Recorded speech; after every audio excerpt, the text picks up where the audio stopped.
10 से 20 तक की संख्याओं की वर्ग निकालने की शॉर्ट ट्रिक। जैसे हमें 12 का वर्ग निकालना है, तो 12 का वर्ग निकालने के लिए हम क्या करेंगे, इकाई के अंक पर है 2, तो हम इस 2 के नीचे 2 वापस लिख करके इसे जोड़ देते हैं और इसके बाद 2 इकाई के अंक जो यानी 2 है इसका वर्ग करते हैं और डबल डिजिट में लिखते हैं 04 जैसे हमने लिखा, और अब हम इसे जोड़ दें तो ये आ जाता है 144, यानी 12 का वर्ग हो गया 144। इसी तरीके से हम 15 का वर्ग निकालना चाहें तो 15 का वर्ग निकालने पर इकाई की संख्या है यहाँ पर 5, तो 5 के नीचे वापस 5 लिख लेते हैं, जोड़ लेते हैं, हो जाता है 20। इसके बाद इस 5 का वर्ग निकालते हैं, आता है 25, हम इस तरीके से डबल डिजिट में लिख कर जोड़ देते हैं तो ये आ जाएगा 225।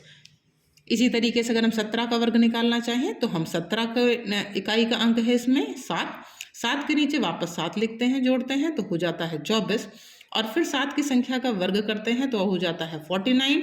24 के नीचे 49 को हम इस तरीके से लिखेंगे तो इसका वर्ग आ जाता है 289। इसी तरीके से हम 19 का वर्ग भी निकाल सकते हैं। 19 के वर्ग में इकाई का अंक है 9, तो 9 के नीचे वापस 9 लिखते हैं और जोड़ देते हैं, आता है 28, और 9 का वर्ग करते हैं तो हो जाता है 81, तो हम 81 लिख कर नीचे जोड़ देते हैं तो आ जाएगा 361। इस तरीके से 19 का वर्ग हो जाता है 361।